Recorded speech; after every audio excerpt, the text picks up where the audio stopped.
to by somebody.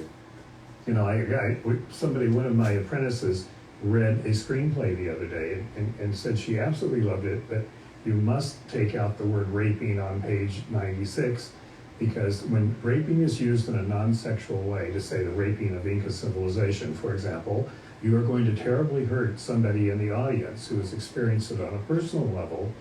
And truthfully, you know, the screenplay was written 10 years ago, before the Me Too movement, and that particular sensitivity came to the fore. And we're at the point where there isn't a word anyone could say that wouldn't upset somebody somewhere. And thank God for comedians, because they have a way of turning that into fun, you know, for us all, thank God. But we all need to deal with that, because otherwise we will lapse into silence, or we will lapse into diatribes, which is what's going on now, where all we do is yell at each other and we don't really listen, because we know we can't actually talk. You know, 3 people can't talk. 2 people can possibly talk. I find with, you know, my friends, like, you go with 3 people, gotta be kind of careful. 4 people for sure. 2 people can actually talk, even if they're violently opposed to each other. But we're losing the ability to communicate, because, you know, people say, I was really offended by the tone of your email. What? The tone of my email? Like, how so ingenious that I put a tone into my email. It was just like typing letters, and there were just 6 words, and you thought there was a tone? Well, this is the world we're living in, and it's why it's so challenging. Your thoughts on work-life balance? Well, if you don't see a difference between work and life, it's hard to figure out how to answer that question. But I guess my basic view of it is that work is what you get to do when you're not living. And so therefore, whenever life interrupts work, it makes me happy, because, you know, grandkids are coming this weekend and what could be better. But, you know, if it weren't for work, life would just kind of swallow you up and spit you out at the end of the day. So work is what I do when I get to.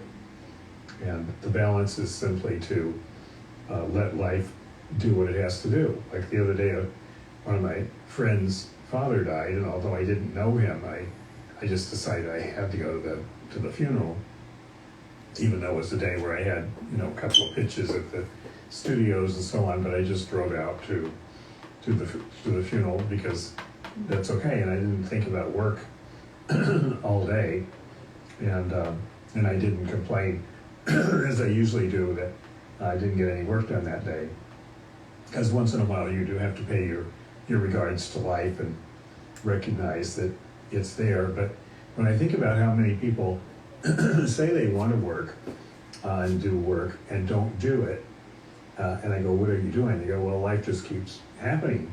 And I don't quite understand that, because that person has the same amount of time that I do, and that we all do, and it's a matter of choice at a certain point.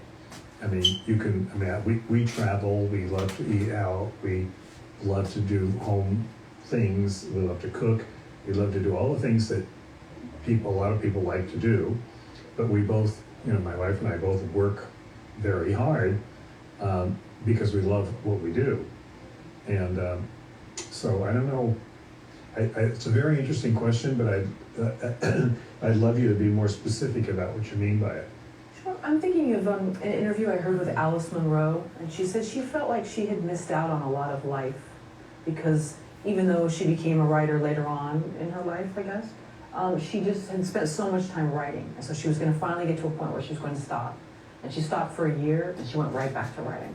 So her feeling like maybe so much of her life had been dedicated to work, and then feeling like she'd missed out on life, but then realizing that the work was really the life. I don't know. Maybe I'm sounding again like my graduate. That's exactly the right kind of complication when it comes to asking that question, because the people who love their work, the type C personalities like Alice Munro, their life is their work. It's like a vocation. You know, it's like a calling. And if you don't do it, you're not living. when you're not doing it, you are alive, but if you are not doing it on a regular basis, then you're not living your life. You're living someone else's life, or you're living, anyone's life. But the artist is somebody who lives their life, their own specific life that she's shaped for herself. And that's why it's an interesting question to anybody who's involved in creative affairs, because have I ever thought that way, that I'm missing out on life? Maybe for a total of 6 or 7 seconds in my life, I thought that. I have had other thoughts, like I could spend more time suffering. It's a strange thought, right? But I had 3 sisters, and they all stayed in my hometown, and I didn't.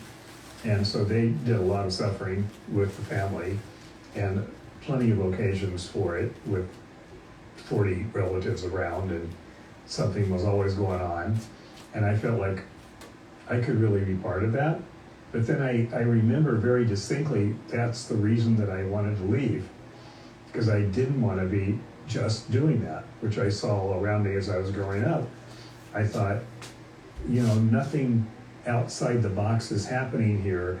People are just being, and there's nothing wrong with that. I'm totally all in favor of, people and families who are on the phone all day with the latest person's accident, or the latest person's diagnosis, or this or that, or whatever you're to do, and the plans for this and that. I actually love all that stuff, and when I'm there, I'll be in the kitchen, with mostly the women talking about this, rather than the men watching a game in the other room. I'm torn, because I love that, but I also distinctly knew that I had to get away from that, that I couldn't let that consume me. Because at the end of the day, I always believed with those people who say the one thing that you can't live with at the end of the day is the things that you might have done. Wishing that you had done a lot of stuff that you didn't do. I never had that problem. All of my dreams have become plans and or movies or books or trips. I just always did something about them, and somehow it's all worked out. I go to family reunions, but I'm not going to stay for 4 weeks. And I'm not being drawn into all of that.